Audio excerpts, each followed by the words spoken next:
G'day, Stanley. Welcome to Landscape Photography World. How are you going? Hey, good day, Grant. It's good to be here. I'm good. I'm just back here in Perth for since 2019, so it's been a good while. Wow. Yeah. So, what were you doing in Bali? You got stuck there during the pandemic, I assume. Yes and no. In 2018, I kind of left my career as a mechanical engineer to pursue travel and photography. Sure. And I flew to Canada and stayed there for 2.5 years under international experience. I think they call it something fancy like that, but it's Sure. essentially it's a working holiday visa.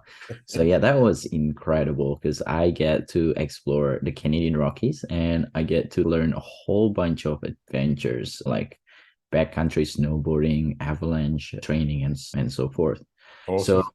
towards the end of that time there, when I had to go back. Now that was during the COVID era. So going back to Australia was like 6 grand worth of one trip. That's not including the isolation, which another 2 grand on top.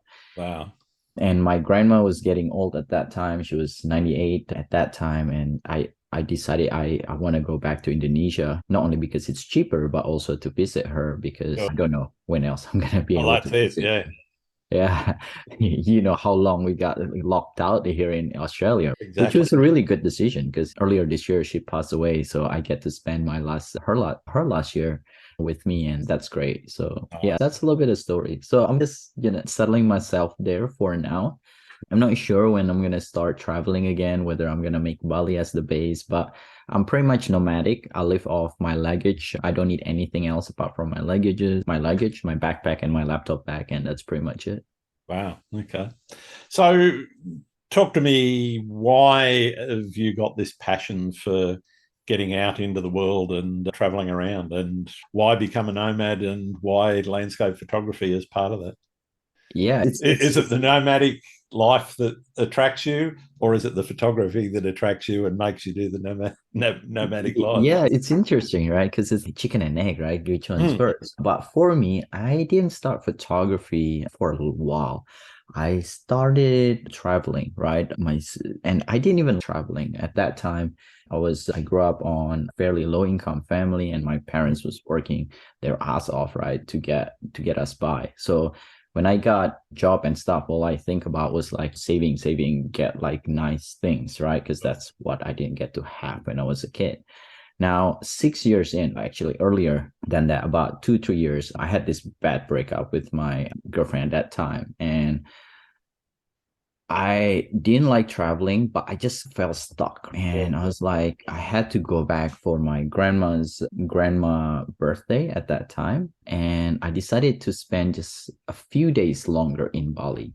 So that was my very first solo trip, pretty much. I don't know. I don't even know if that counts because my friends was there. So I get to hang out with them as well.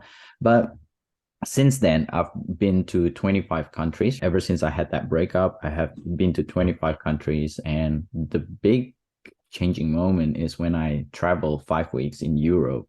It Hmm. was such an incredible trip. I had a lot of fun, but I just don't have any photo to remember the experience by. It was just like, Yeah. it's like, that's not it. And that's when I decide if I'm going to go travel anyway, why not capture these places like how all of these people capturing it Yep. in Instagram and stuff.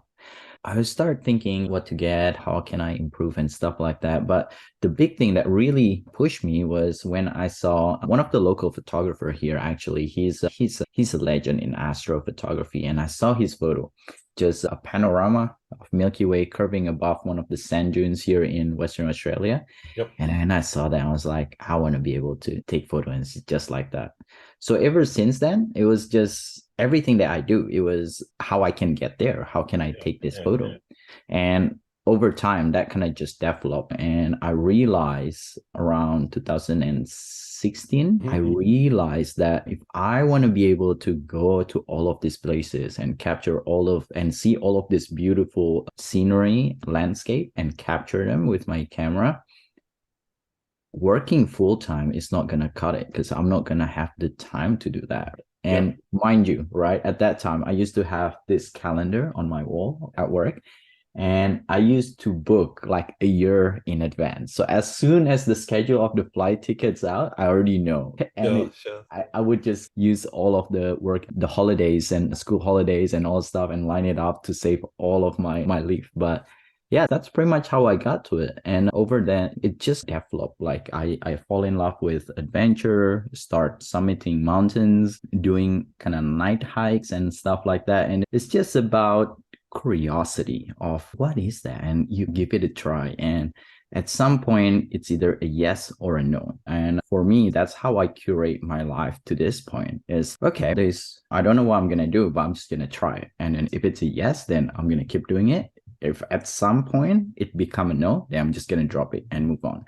And ever since I had that breakup, that's always been my principle. I'm never going to let life dictate because I want to be comfortable or I'm scared of change. And instead, it's just if it still serves me, if I still like it, then I'll keep doing it. If not, then I have the ability to change that. Yeah, yeah, yeah. So I guess it sounds to me like a lot of it is around that control in your life and being able to control your circumstances. That said, you're going into some environments that are quite challenging, and you've experienced conditions on the tops of mountains and Arctic conditions and all the rest of that sort of thing. How much control do you want to have around those elements? And how much does that influence when you pick and choose where to go? Yeah, it's always hard, right? At the end of the day, it's all about what I want to see and what I want to experience, and everything I'll just try to manage. Sure. Kind of rolling back a little bit, all my life, growing up in an Indonesian kind of culture, it's all about control, right? You have to go get good grades, you have to go to school, so when I quit my job, it felt so scary because no one I've ever heard, no one from Indonesia I've ever heard done this, right? Yeah. So it was something new, especially in my family, right? My parents are both doctors and they're living a very secure sort of progression.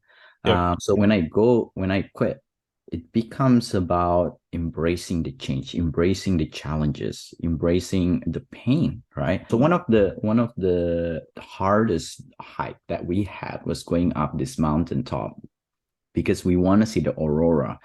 Now, the problem at that time was when I was in Canadian Rockies, we have to go quite high up to see the auroras because usually we're quite further south and we have to see in the horizon, and there is a lot of mountains everywhere. Yeah. So we had to go higher so that we could see the horizon, right? Now, the problem was at that time, it was full of clouds. It was a negative 30-degree winter. So then we look at different spot. One of the spot that we want to go, man, it's all fully clouded. One of my friends just came from there and then step out. I was like pretty disappointed coming back from work, and I look up and I was like, it's clear sky here. Why not just go one of the mountain here? So we ended up just start packing and then we start skiing up the mountain. I think we started around 10 p.m. We got there around 1, if I'm not wrong. Yep. And yeah, it was one of the most memorable experience and photos that I've ever captured. But coming back to what you say, it's kind of a long way to answer that question. Sure. How do I decide? It's about deciding what you want to see, what you love instead of what you're scared of, and then managing your fear afterwards. And that's the definition of passion. Like when you're passionate about something, you push through and you find the courage to overcome the fear and you just manage the fear. Yeah. And I think that is the biggest lesson that I've learned from my life and from doing this. Okay. And do you think it's that fear and that control of the fear that is what motivates you the most creatively? Yes and no. This is really difficult, right? And I found this out actually just earlier this year that we need both things. We need certainty and we need change in life, right? Yeah. How much is depend on people's personality. I realized that I think you will see a lot of people are feeling this, right? Especially artists, right? Because we're known with the broke artist mindset and stuff like that. Yeah. And I think that is because when we hustle and try to find income to make us live, right? We can't be creative. Yeah. When we're in a survival mode, we can't be creative. And actually a good example is like when you see lion, right? You're not gonna go, where should I go on my next adventure? You're not gonna think like that, but you're gonna think, oh, how do I stay alive? Yep. So what drives me is definitely the adventure, the changes, the things that's exciting, right? But I find that I need to have a security as well. And that security is depend for everyone. And for me, and that's why I like to do a slower trip. So even though I'm nomadic, I like to base here for 3 months or a year or 2 year or whatever it may be, and then move on to the next one. And that kind of give me the security that I need instead of hopping every 3 days and stuff. I'm done doing that. Cool. So what is it that you're really chasing the most in your photography in particular? Less so the adventure side of things, because that's obviously the experiential side, but in terms of your art and creating something out of that experience, what is it that you're really chasing? Yeah, that's a really good question. I think for me, experience always comes first, and it's all about capturing the experience and being able to share that to my friends, my family, or my followers, right? Yeah. And my community. And that is the main thing. So when people say, why would you go out? It's such a bad weather. Actually, I want to go out and experience that and being able to portray that bad weather. I think that would be something exciting for me, a challenge rather, if it's not easy to take and so forth. But in terms of photography, I think one of the things that is important for me is to find unique perspectives of the world. And it's when I started photography, I think that is one of my goal or my mission is that I want to challenge myself and look beyond the obvious, right? I want to challenge myself and slow myself down to see and observe the things that most people missed out on. Yep. And I think as photographers, we have the responsibility to share that, because most of the time we are out there observing and seeing and capturing this, while as most people probably only go there once and then they would never go there again. They would go to a different location, but we would go there over and over again. So some of the condition that we've captured might never been seen by anyone else. Yeah.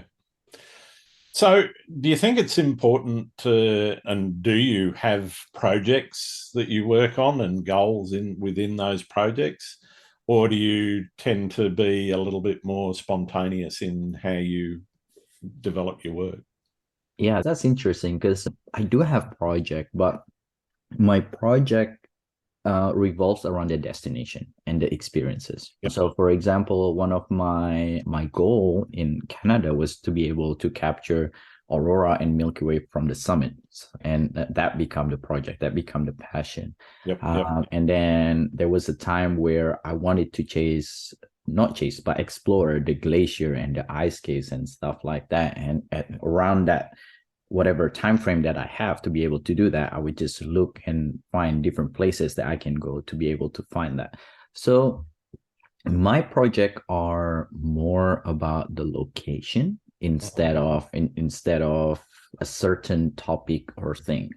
So one of the things that I want to be able to experience next, for example, is to be able to go to Iceland or even go to the 8,000ers mountain top in Nepal one day. And that is like another project kind of thing. So what are you doing in terms of planning those things? You mentioned that you were, when you were working, booking a year ahead. Now that you're full-time in photography, are you doing things differently? Are you spending as much time planning, or do you spend a little bit less time planning and you might be more spontaneous and you say, all right, I feel like going to Iceland next week, let's go? Yeah, that definitely has changed. I think the planning is more about the responsibilities that I need to do, right? So for example, right now I want to be in Perth because my niece's birthday the other day, and I want to be with the family. That's probably one of the things that I want to work around. The other things is also weather, right? Timing of the year, as well as usually I would plan everything around the Milky Way because I'm such a big lover of astrophotography, and it's what got me started into photography, right? So everywhere I go, I would look for a composition where I can incorporate the Milky Way. When I do hiking and stuff like that, I usually look at for the new moon instead of the full moon. Yeah. And how much time would you spend in that planning, I guess, the planning phase of your journeys? Yeah, the planning is really difficult because I used to be a person that want to plan everything to like the smallest T, right? But that kind of changed. Now I have like the bucket list of that trip. So I want to do this and that. Yep. And I let everything just flow like water, right? Wherever it goes, whatever cracks, it's fine. Okay. And I don't like to put pressure on myself and saying, you know what, I'm going to France and I want to be able to see the Eiffel Tower, for example. My whole philosophy is that when I travel and when I go on a trip, I have these certain things that I want to see, like everybody else does. But if I find a place or if I stop by a place that I really like, I'm okay to not go to the next one or miss out the next one. Sure, Because sure. there's always next time, right? And it's a good reason to come back. So that is one of the big reason around that. There is one of the big point around my planning. Yep. Having said that, when I start planning the composition and everything, I look into it very detailed in terms of weather, in terms of the lineup with the Milky Way, where it's gonna be, what sort of composition I'll be looking at, and it's never gonna be the same anyway when you get there, because you Yeah. get there and then you go, oh, the mountains actually on a different side, or I miss the AR is not 100% true, or there is no foreground here. It's a little bit of both, but I find that especially for night photography, it's important to plan it because it's hard to find composition when it's dark. So Yeah. Yeah. usually most of my Milky Way shot are I would pass it during the day and I'll start looking at a few different things, pull out my photo pills, line things up, look at where the composition gonna be, Mhm. come back to that spot for the nighttime. Yeah. Okay. Okay. So, what's the next exciting project you're planning to get into? Ooh, I've got quite a few actually. One of the things that I'm passionate about is the country where I was born. I wanted to explore more of Indonesia, Yep. especially the places that are a little bit more untouched, right? For example, Bali, Java is very common. People are going there. I Yeah, want it's to be a able big to go. holiday destination. Yeah. Yeah, 100%. And the population as well. It's a big population. Yeah. So a lot of the local photographer have been there and so forth. I'd love to be able to branch out a little bit more and go to more isolated places. But at the moment, I'm focusing on my business right now because the first 2 years I did this, I was basically doing so much adventure that I didn't focus on my business. So that was a problem when it comes to the COVID time. That's when I was sit down and start thinking, okay, I need to work on my business, so to speak. So yeah, my next project is basically that, but I'm working a lot on other projects as well. So for example, I'm building a travel photography backpack that I'm hoping to release, and I'm hoping to be able to help photographers out there who's struggling to find the backpack that suits their style. And I'm also working on a travel sort of trips around Indonesia as well, where we want to go to, like I said earlier, we want to take people to more secluded places, Yeah. but we want to also make sure we contribute to the local community and local artists. Yeah. And I'm thinking to utilize NFT in that sense as well, where we Okay. get the local artists, we turn that into NFT, people buy the NFT, and that kind of contribute to the local artists. And then X% go to the local NGO to help their cause. And then, of course, the rest is to keep our business going and do more of this so that we can make more changes to the rest of Indonesia. Excellent. Um, but yeah, that's some of the project that I have. Photography wise, Greenland, I think Greenland Yeah. is high on my bucket list, 100%.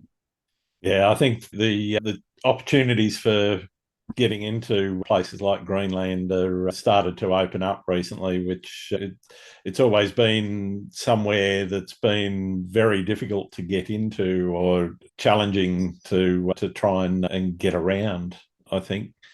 So yeah, I think that'd be a very interesting little project to get into.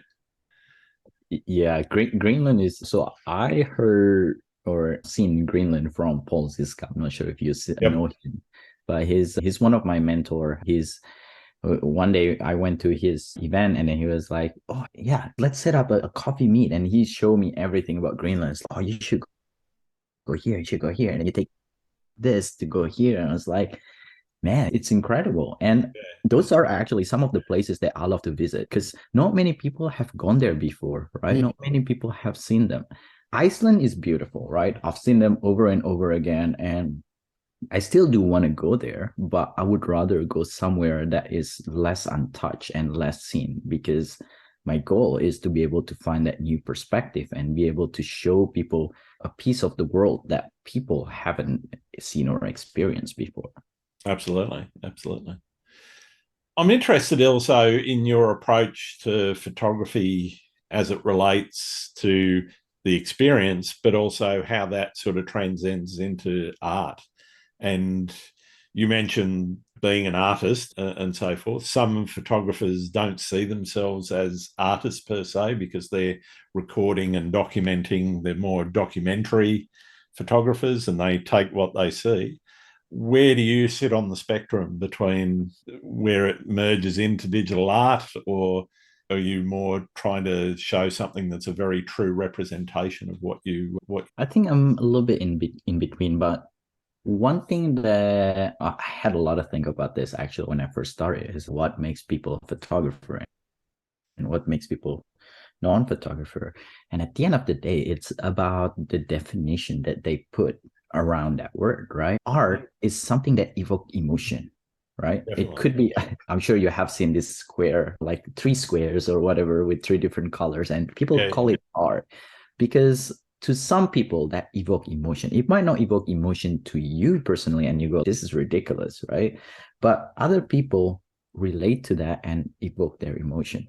So even people who simply capture and document the scene or an event and so forth, I think it's still an art, right? Because out of those chaotic movement and everything, they are looking for those emotional evoked moments, mm. capture them, and also process them in a way that it can relate or evoke the audience The emotion. visual impact has to have something that drags you either into the scene or, as you say, promote some kind of. It might be revulsion, but it might also be, oh, that's beautiful. Yeah. 100%. That's exactly right. So for me, I think I like to I create,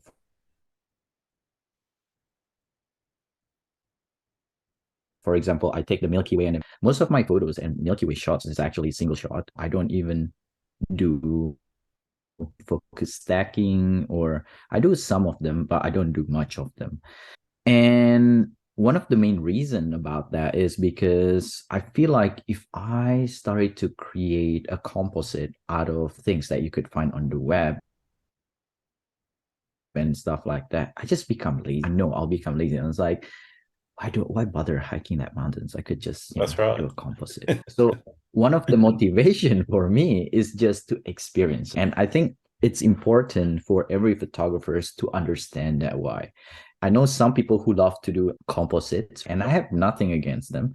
And it's all about why they do that, right? Some people want to create these dreamy images and stuff like that, and I respect that. But when people try to do a composite photo so that they could claim or they can have this self-right or people praising them for something that they haven't done, then that's where I feel like that's Yeah, where the ethical line should be at. sure, sure. But yeah, for I alter colors, right? When it's changing like the white balance and stuff like that Yep. to get it right or to get it more purple and stuff like that. I do a lot of dodging and burning, but in most case, most of my photography are single shot. Yeah, interesting. Are you going into the field with that in mind? And how does one of the things that I'm always interested in exploring is that nexus between the place you are taking your photos and therefore the subject that you're taking, and the technical side of how you're actually taking that photo, and which one dictates to you what you're going to do in any given event. I always start with the vision. When I first start teaching, and it's like I have to break down my workflow, right? I come to realize that there are three things that you need to master in photography. First is the vision, second is the tool, and the third is the processing. In a nutshell, if you master that, you become a great photographer. So why you start with the vision, right? Because photography at the end of the day is capturing the light, capturing the moment, right? The true definition of photography is capturing the light, right? With that in mind, to be able to capture a good photo, you need to be able to recognize a good scene, right? And you need to be able to recognize how to capture them. And once you do that, then you can learn how you can use the tool that you have. And this is where it's important, because your tool could be a phone, it could be a compact camera, or it could be a massive DSLR, or it could be a drone, right? And by understanding your tool and mastering your tool, you can get the most out of it. And then you tie that with the post-processing side, where you can either add your own personality to it, right? Have a certain color, a certain way, a certain experience through dodging and burning, right? This is what Ansel Adams is so good, right? You can create an entirely different experience just with dodging and burning. And also to push the limit of your camera. I know that the more basic your photography, the better you should be at post-processing, because that's how you can get the most out of your photo. Sure. How do you convey that feeling of standing on the mountain through your art, through your style? What is it about your style that you think is that communicative element that makes the person viewing it say, oh, wow, that's definitely Stanley, and that's a place that I recognize, or a scene that I recognize? Yeah, that's interesting. I'm not sure if people can see my photography and they say, oh, that's Stanley, but I know there are a few iconic shots that no one ever taken. And I know it was the only composition that is unique to everyone, that even if you're gonna go through Google and stuff like that, it won't be there. And it's not, again, like for me, it's a matter of creating that scene to create that uniqueness, instead of doing that in the post. I know some people have that really recognizable signature. I can say that I don't think I'm there yet, because I do have a lot of interest. And when I look at different things, I was like, I like that a little bit more vibrant, or I like that a little bit more matte, like not as vibrant. And it all depends on the scenery for me. So if you look at some of my photos, there are a few different, more than a few. I have a good handful of photos that people can look at it and know exactly that is mine, because I know no one have captured it that way, especially with the moments or the time. So I think that is what is my passion, is actually chasing those moments. And it's one reason why I love to do the single shot as well, because I'm more passionate about chasing the moment instead of creating it, if that makes sense. Okay. So how do you define success in your photography? Ooh, that's a difficult question. That's a really good question. How do you define success in photography? That is definitely something that's hard, because everyone have different absolutely definition, right? So what's yours? But yeah, for me, it's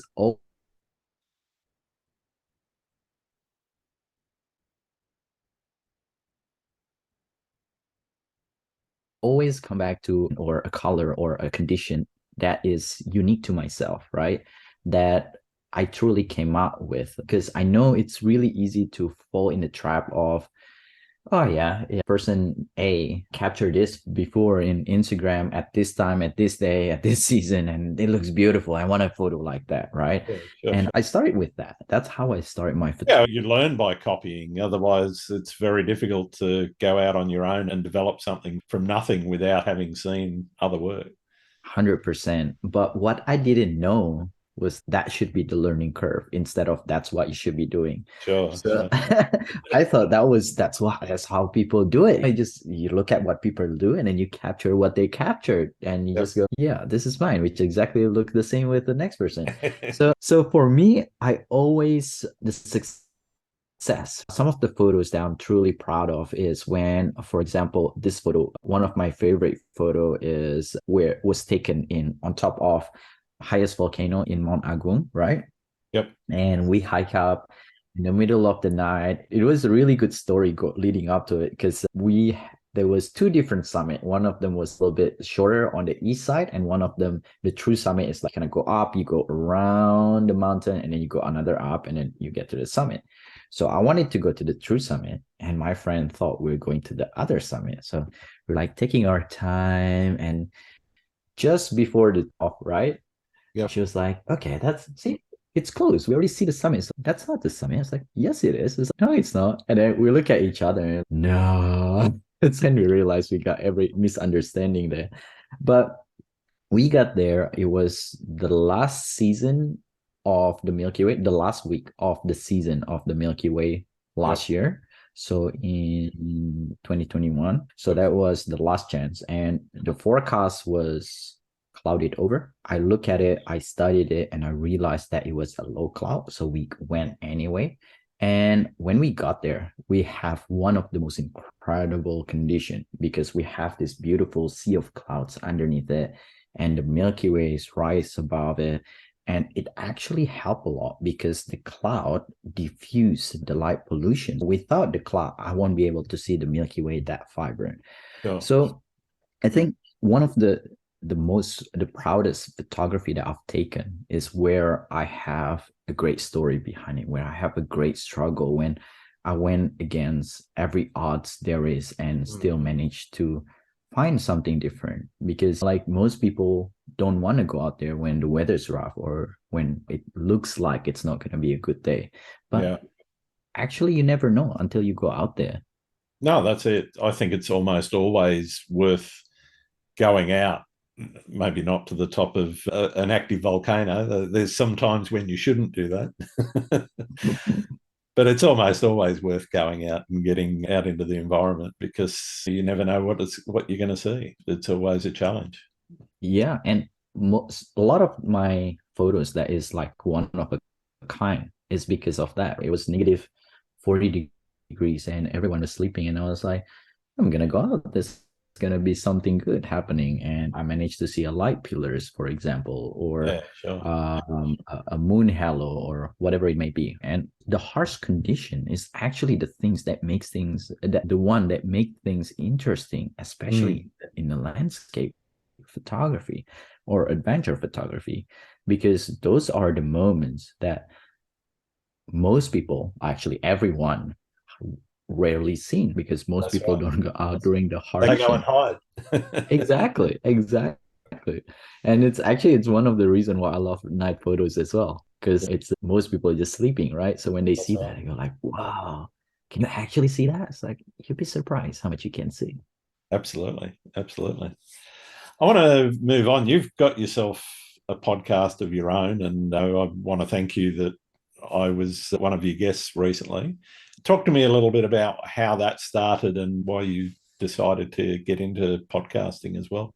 That's actually a really interesting. It was interesting a story. It was great to have you there. It was one of the most interesting story we had. How we get started was basically in 2020, I think, during the pandemic. I hit this wall of I'm starting to hate my photography, right? I just get bored Yeah. of photography, and I was like, I'm hitting a burnout basically. And at that time I was thinking to myself, how does this other professionals does it, right? Like how do they go through, like what struggle they have to go through.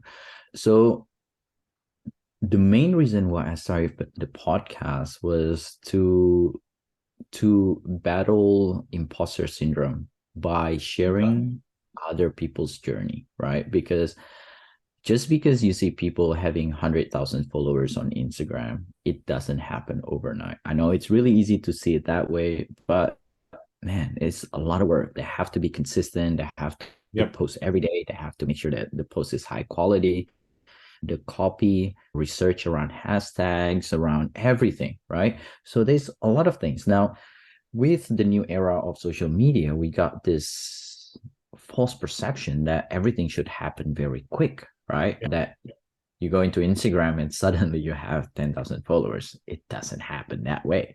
That's You right. have to put a lot of work.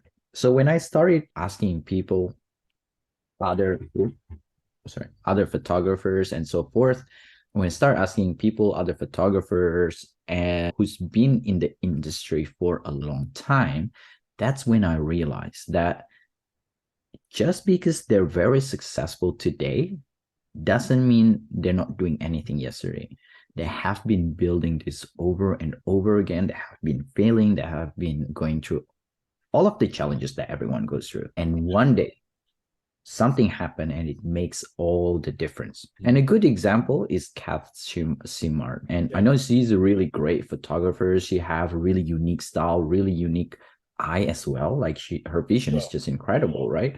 But for a long time, she was struggling. Even in the NFT industry, when she started, people buy one, buy two, but don't know really who she is. But one day it just happened and it just exponentially goes, right? She went to one of the most renowned NFT photographer in the space. So I'd like to say that a lot of this thing is for every struggle that we go through, every failure, every things that hard times that we go through, we're just preparing for our big day. And when that big day comes, that's when you better be ready because it will come. If you keep going, if you keep finding your path, after interviewing 46 people now, right? They always find a way. It's just a matter of are you willing to go through the hardship that come with it? Totally. Yeah. And I think that's a very important thing is that anything worth having requires effort. If everything was easy and handed to you on a plate, then the value that you place on it is almost nothing because it was easy. Anything that is easy, I'm not saying it's completely worthless. It's nowhere near as valuable as those things that you've actually got to strive and struggle for. 100%. And I love getting all this wisdom as well from the top photographers out there. And actually, my podcast isn't only about top photographers, but also the newer one as well. Sure. I think the cool thing about talking to them is you get to see the inspiration behind it, right? And it can become your own inspiration. So one of the guests that I speak to was my early mentor here in Perth area.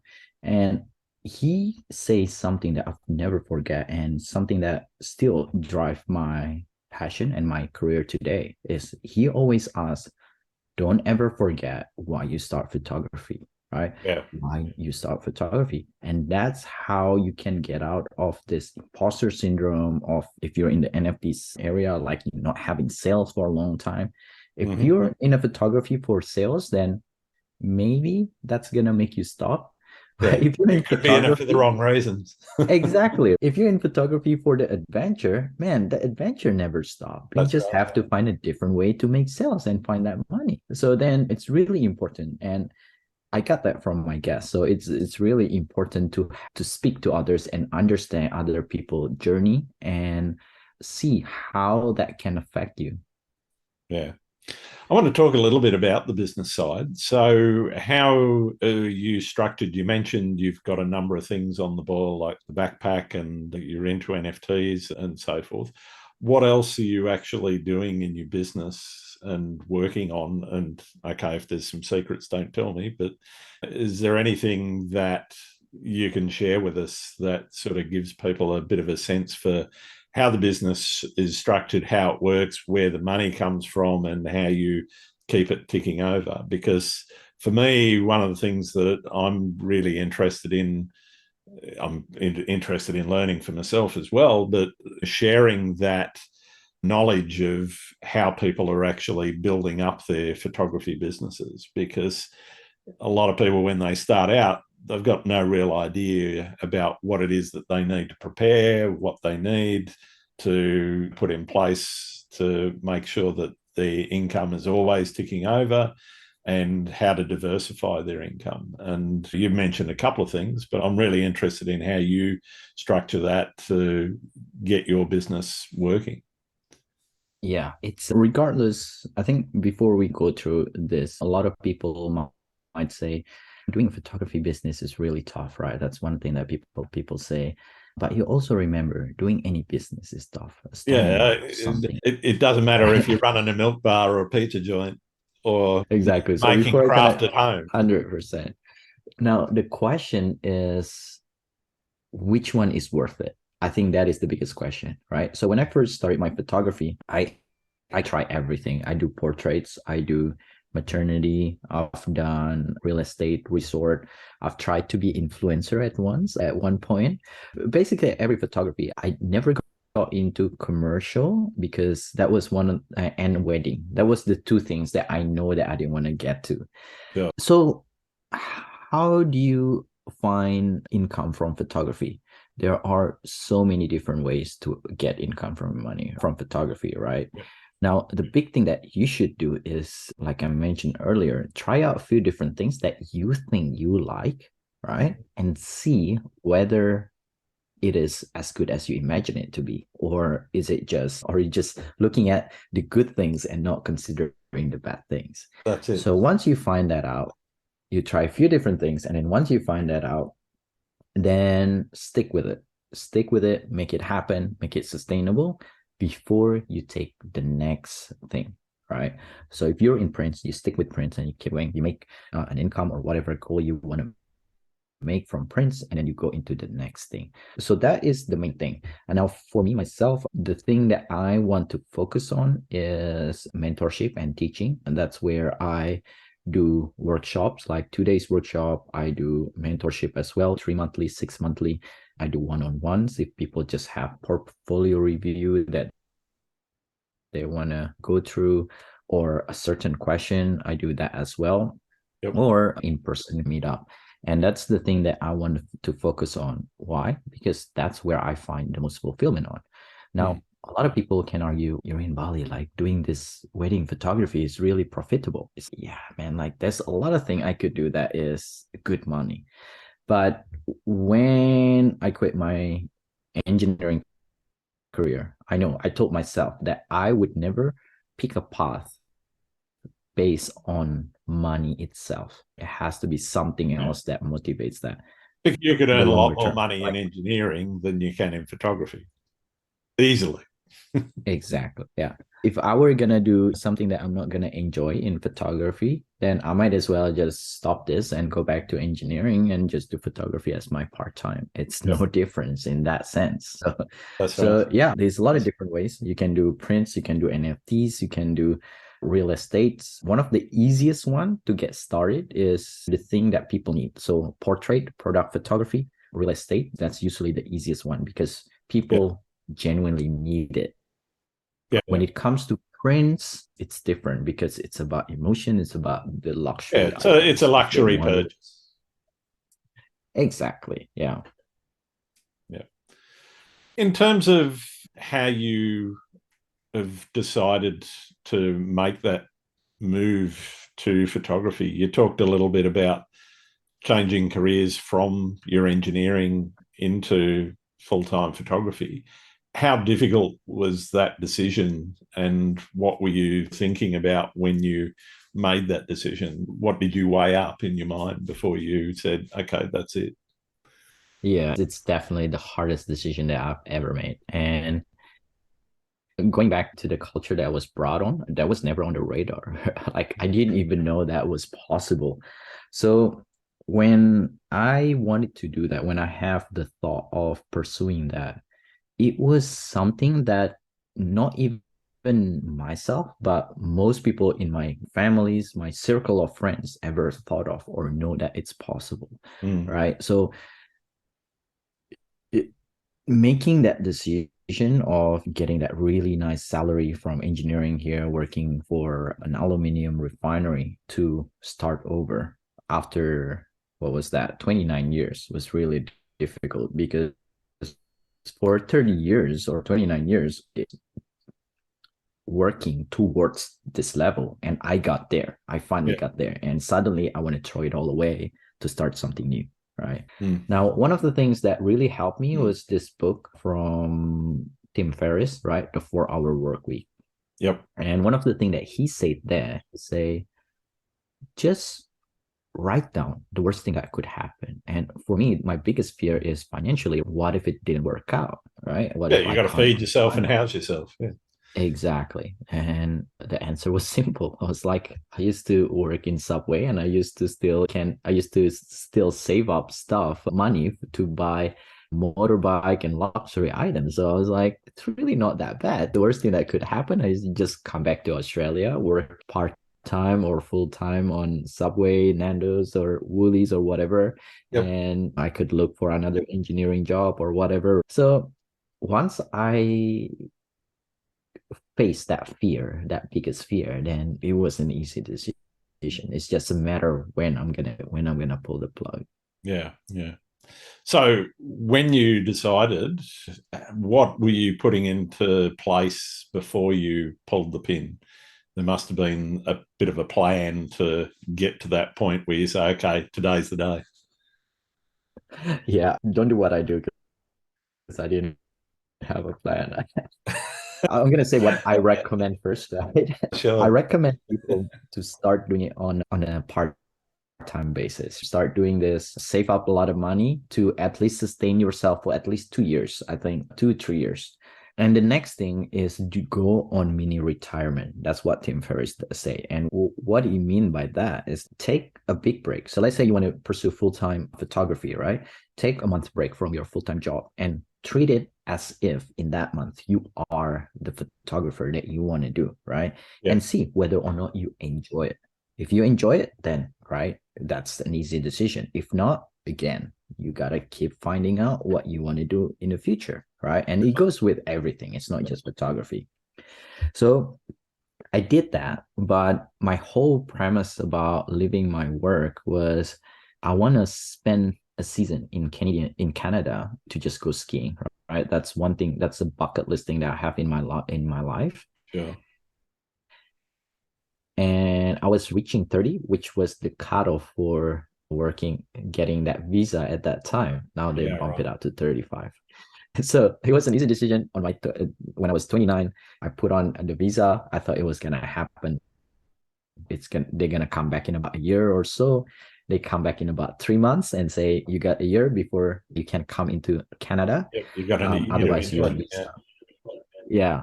So from there, then I just worked backward. I know I wanted to explore Indonesia a little bit more, and I want to drive around Australia with my 4-wheel drive at the time. So I just work backward. So I need to be in Canada at that time. How long I want to be in Australia to drive around, and how long I want to be in. And that is the time that I was gonna quit. Yeah, I didn't have plan. I didn't know where to go. I didn't even know anyone who do this full time in the photography industry. Wow. Paul Zizka was the very first mentor and person who does this full time as like an adventure travel sort of things. Yeah. So I didn't know anyone to ask and stuff like that. So first 2 years I was just rolling around trying to figure things out, not knowing even what I could and should do. Wow. That's amazing. Yeah, it's been a journey for sure. It's crazy. Sounds like taking that spontaneous jump has been good for you, though. How are you feeling about the move now, a couple of years on? Yeah, the money comes and goes, right? And the thing is, I don't base it on money. I always find a way to find that money when I need it, and it's been okay so far. I can't say that I'm not where I want it to be. You know, what I'm doing and what I want to do is not fully sustainable yet. In some cases, I still inject finance from my savings and so forth. Yep. But the first year, when I left that refinery for the last time, I have never felt life in my life. I was just like everything lifted. I don't have this pressure. I don't have this judgment from, I just, wow, like I'm a whole new person. Your own boss. And the Nobody first, can sack you. yeah, yeah, it's crazy, right? It's scary Yeah. and it's exciting at the same time. I'm actually living my own life instead of living what the society and my parents think I should do. So I think based on that alone, it's already worthwhile. And the amount of experience that I get to experience in the first year alone doing this is priceless. I would never be able to go to be able to capture experience and see some of this thing that I have captured during my trip. And yeah, it's an experience. One thing, just to finish this up, when one big question that really motivated me was from Steve Jobs. Yeah. And he say, if today were the last day of your life, would you do what you're about to do today? Yeah. And I used to have that written on my bathroom mirror and read it every single day until, and I kept reading it and the answer was no, until I start changing things and it started changing. Yeah, I would do that. So I think that's really important. If you're not sure what you're going to do, if you're not sure that you should or shouldn't do it, just ask yourself, if today were the last day of your life, would you do what you're about to do today? Perfect. I think that's amazing advice. One of the questions that all artists have is, how do you price your work? How do you go about pricing your work? Oh, pricing is really difficult. I think I'm still struggling with pricing. At the end of the day, one of the best advice that I've ever gotten was, what are you? Right? If a lot of people say, hey, don't undervalue yourself, don't undervalue yourself. That is very true. Do not undervalue yourself. But at the same time, you need to believe that you are at that value. Okay. Because if you're going to sell your price at, let's say, let's just use portrait, for example, right? Yeah. If you're going to charge people $1,000 an hour and you feel and you believe that your charge rate is $200 an hour, they will not purchase it. Why? Because they will see hesitated when you put out the offer. You don't have the confidence. You don't truly believe that the value that you are given is at that price. Yeah. So then people then was, oh, I can't make money off this. I'm struggling to sell and stuff like that. That's because you don't truly believe on your own value. And if you don't believe on it, how can you expect your customer to believe in it? Exactly. Right? Yeah. So I agree with that sentence. Don't undervalue yourself, but at the same time, you need to build up to the value. And if you want to value yourself higher and you don't believe that you're not there yet, then you need to convince yourself first. I'm not saying that you have to charge lower, but you need to do whatever it takes to convince yourself. Maybe to charge lower, right? To friends and family, maybe do a tryout just for free. Maybe do things like meditation and stuff like that to change the way you think, to change your belief. But whatever it is, you need to make sure that you believe in it. Yeah, I think that's fantastic advice. It's really good to, I guess, take that belief and perception of where you are in the market and use that as a benchmark. I think that's really good advice. Yeah. In terms of shooting, you've been, as you say, to 25 countries all around the world. What's your favourite place to shoot? And have you been there yet? 29 countries actually now. So 25 29. before I started photography, but now I'm like on 29. And my favorite so far is Canada, 100%. The Canadian Rockies is a playground for people who love adventures. And during the summer, you go hiking, you chase the auroras, you chase the Milky Way. And during winter, you go backcountry snowboarding, you snowboard. And also, like the harshest weather, like I said, produce the best photos. So I have a lot of photo from my library where it's just truly one of a kind. Not only because I know how to capture it and use the camera, but also I was out on a time where most people don't want to go.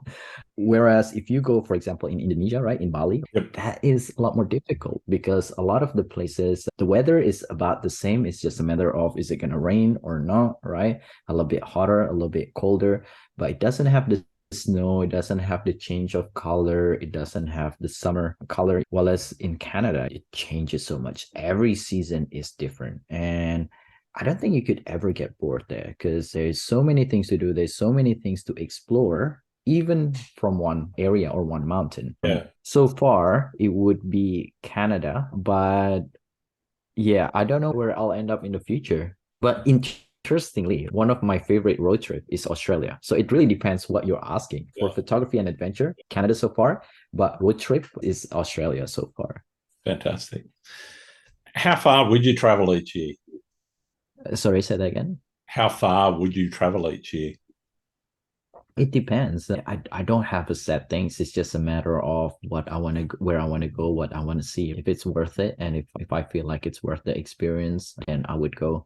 But like I say, like I prefer to just take it slow and just stick on one place. For example, when I was in Canada, I was in the same place for about 1.5 years. And the Wow. main reason was because there's so many to explore that even in 1.5 years, I'm nowhere close to what I want to explore, right? Yeah, sure. For example, now in Indonesia, right, in Bali, right, it's a little bit smaller island, but there's still a lot of place that I want to explore that I haven't gone.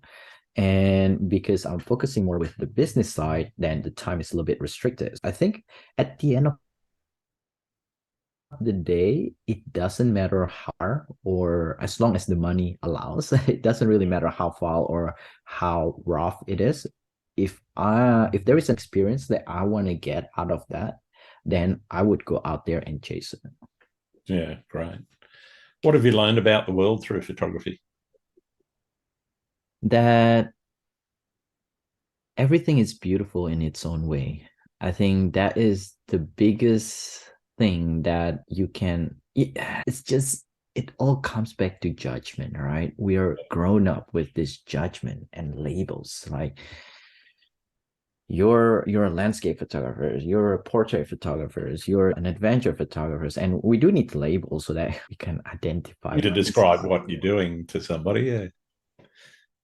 100%, but we don't want to judge other people. And one of the things that I really don't like is this argument of, oh, composite are cheating or single shot is better. There is no better, there's no right and wrong. It's just a matter of what is right for you. That is the important part. What's your artistic choice? Yeah. But you Exactly. But you don't need to judge other people for your own decision, right? No. If you want everyone to be the same, just think about a MacBook, for example. Everything look the same and it's not going to be interesting, right? Yeah, it becomes boring really quickly. The things that makes 100%, the things that make life interesting is our personality, our differences. So I think it's important that we can embrace that and have an open mind. Just because they're doing it differently doesn't mean it's wrong. Yeah, totally. What's your worst photography experience? Oh, that depends. But I think the worst one that I've ever had was when I dropped my 5D Mark IV. I got 2470 2.8 L series on that. And I went on top of Mount Agung. And at that time, I just recovered from injury. So I wasn't sure how much I could carry yet. So I just keep it light. I got one camera, two lens, and one tripod. Yep. So I was doing a time lapse from the crater with my 6D and 1635. And I want to do this self-portrait, but I only have one tripod. So I put it on top of this rock and I kind of wedge it with another rock so that it's level and stuff like that. Do a time lapse and walk around to the edge of the crater and do my self-portrait. But when I walk back, the wind just picked up and there was a really massive wind. It knocks my camera over. It drops about 3 meters cliff and it rolled down. So it drops down, and everything when that happened, everything just slowed down, right? And I was like, Yeah. it's like, what is that? I look at it, and it's like, no, is that my camera? And it hits the ground, and I was like, that is my camera, and it just kept rolling, and I was like running. I was like, no, and I was like, I thought it never gonna stop because it was like rolling, and then at some point it slowed down and then it got rolling again. And it must have been about 30-50 meters down where I was standing until it stopped. So I walked all the way down there, picked up the camera. It was an error. I unclipped the lens, look at it, clip it back on, and it was good as new. And I was like, whoa. Wow. So that was incredible, but my heart skipped that day. I can imagine. Yeah. Amazing, I guess, a testament to the build of the Canon gear to that it actually survived the fall. Yeah, 100%. And I feel like the newer one, the mirrorless, might not survive that because all the electronics and stuff. But that camera is crazy. I've dropped it 3 times really badly. One in New Zealand, where I was like skipping on these big rocks, boulders, and I missed one and I fell because I was holding like a tripod and a camera on one end. I fell camera first, hitting the rock. Oh, no. And that was fine. A change of filter. And the second one was on Cape York, the northernmost part of Australia, and there was another big gush of wind. Tripod went all the way down, hit lens first to the rock. The lens was fine, and then this one. But having said that, last year when I went to Nepal, that lens actually failed. So I'm still surprised that it goes through all that and that's incredible. Okay, but yeah, it did finally give up.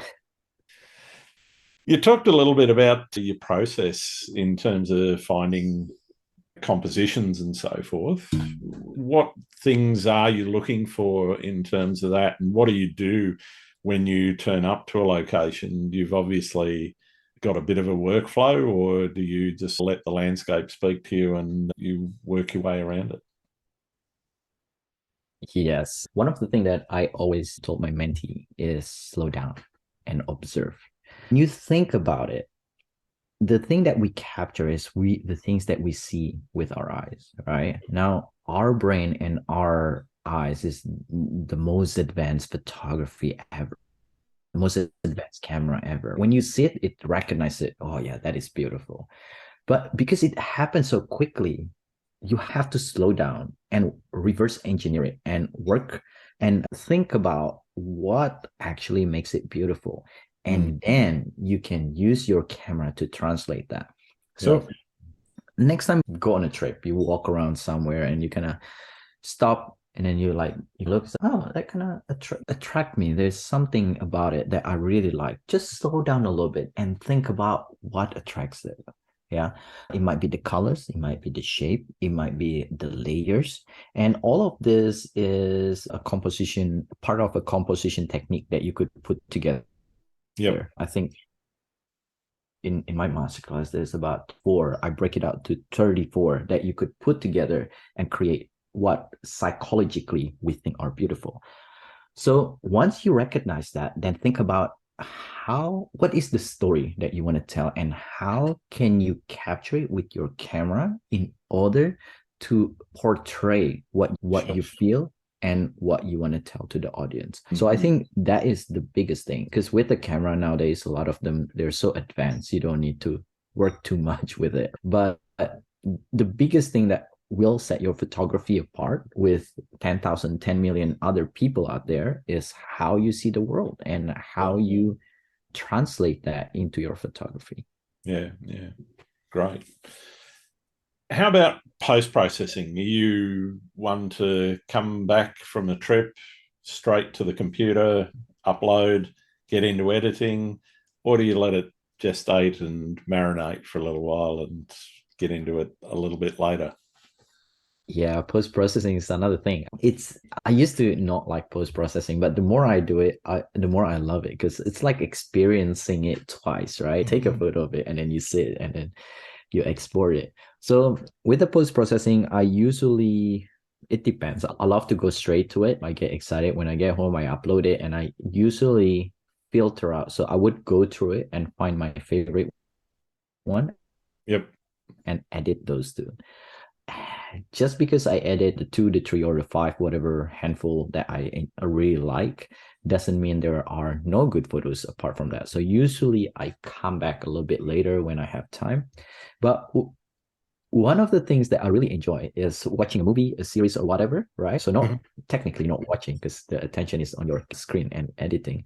But yeah, I like to run that on the background and then edit at the same time. I just find a lot of peace in that. I don't know why. I just got a new MacBook Pro, so I'm excited to test this out and see, because my old one giving me so much trouble and lags when I edit. I got 230,000 photos on my library so far, so it really struggles. I got to admit, it is one of the reasons why I don't use Lightroom. I have so many images that I know that the database that it creates is going to be almost as heavy as the images. I know that's not true, but it feels that way. And so I actually don't use Lightroom at all, simply because I don't want to have that database set up taking up space, for one thing, but also when you load Lightroom into your memory on your PC, a lot of people don't realize a lot of that database is actually being cached into your RAM. And so you end up with that being a bottleneck for actually processing, because then that leaves less RAM for processing the images that you actually want to process.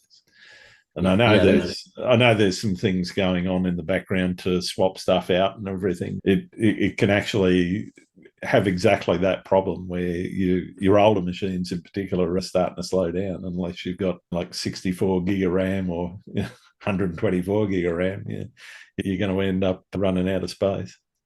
Yeah, 100%. There are things around it, like you could limit the cache. But the other thing that you talk about with the size of the file, you could actually not create preview or smart preview. That's right. There are ways of doing it. Yeah. Yeah. But I actually like the smart preview because I'm carrying like 4 different. So my photos are spread out into 4 different hard drive, 5 terabyte hard drive, because they're all full. Being able to edit without connecting my hard drive is a big plus. So I'd rather take that hit and have I think it was 300 gigabyte of smart preview. It's crazy. Wow. So when you are editing, what are you doing to your images? Are you lots and lots of layers and lots of fancy edits, or are you fairly minimalistic? A little bit of both. It really depends on the photo as well. For me, I try to do everything on Lightroom as much as possible. And then I need to take it out, then I export it to Photoshop. And then when you save it import it back to Lightroom. That's one of the things that I like about the system. But usually I only edit on Photoshop when I do luminosity masking. So when there is a massive dynamic range that, especially on the highlights and stuff that I want to recover, because when you shoot sunset and sunrise and so forth, usually the color get washed out because of that dynamic range. So using that luminosity masking, you could bring that color back in for that brightness alone, not for the whole photo. But in most cases, I do everything on the Lightroom. Most of the stuff that Lightroom have, it's enough to be able to edit. Yeah, I don't work too much with editing. I think the things that I do a lot in Lightroom is the selective tool. I like to dodge and burn and create an experience in my photography, like where it goes, what I want them to see first or notice first, and what I want them to experience next. That is the one that I always think about when I edit my photo. Yeah, cool. What do you see as the biggest challenge facing photographers right now? In terms of just photography, or in doing full-time photography? No, just in photography in general.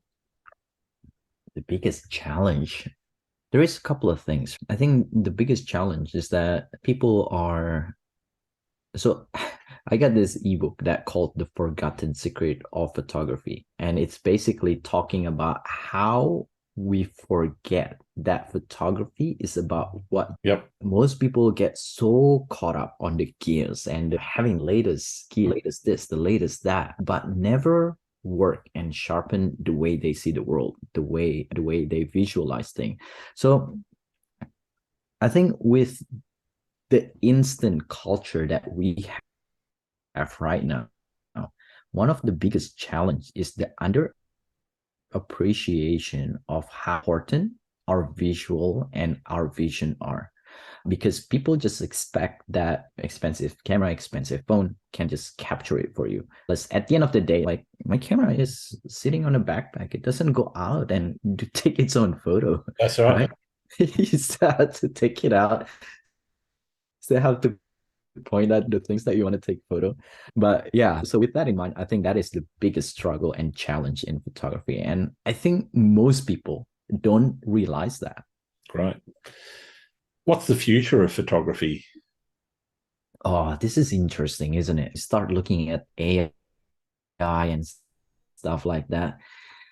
And to me, it all comes back to why you start photography, right? That's why that question is so important. A lot of people go to AI, and a lot of people say, actually, my uncle said that in one of our group chats. Look, like this beautiful landscape is like using AI. You don't even go out there. I was like, that's great, but I didn't take photo because I want a beautiful photo. I actually want to inspire. Yeah, It's you not want like I want an aurora photo. outdoors. Yeah. Exactly. Yeah, It's not like I want an aurora photo.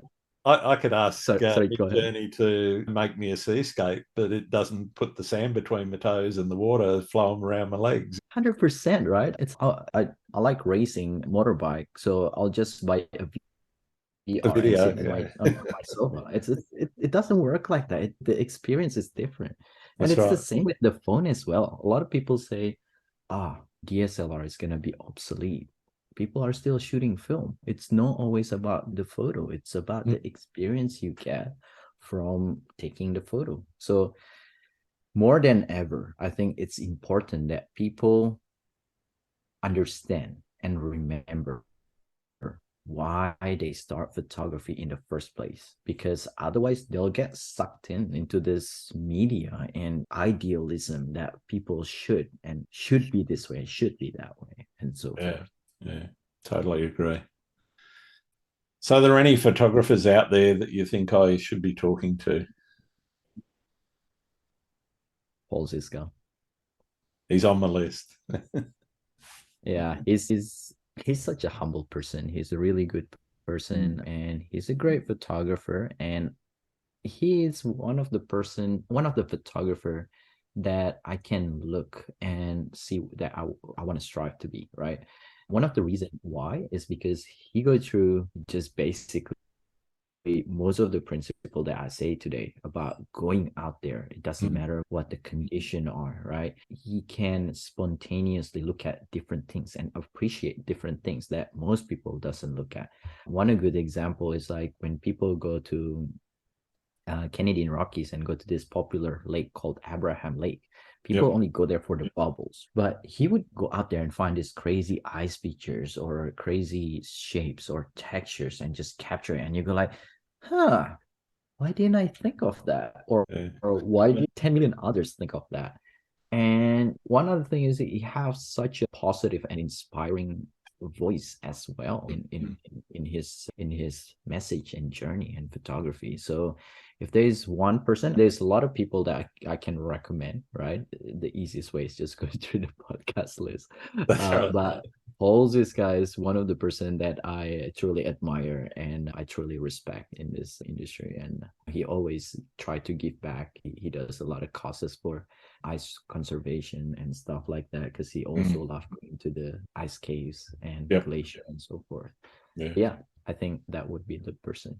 Fantastic. Thank you very much. I got one more question for you, and it's for some of my listeners, the most important one that I ask. Do you like pineapple on pizza? I don't like pineapple, so that's an easy answer. How could you not like pineapple? I'm horrible. I'm such You a come from picky a eater. tropical island, for Christ's I don't like fruits and I don't like vegetable. That's how horrible my diet is. And I used to grew up on instant noodles for 10 years or something. All I sake. ate was just instant noodles. And it's probably why I'm so short, right? Could well be. Thank you very much for taking the time to talk to me today, Stanley. It's been absolutely wonderful getting to know you better and getting to know how you do what you do.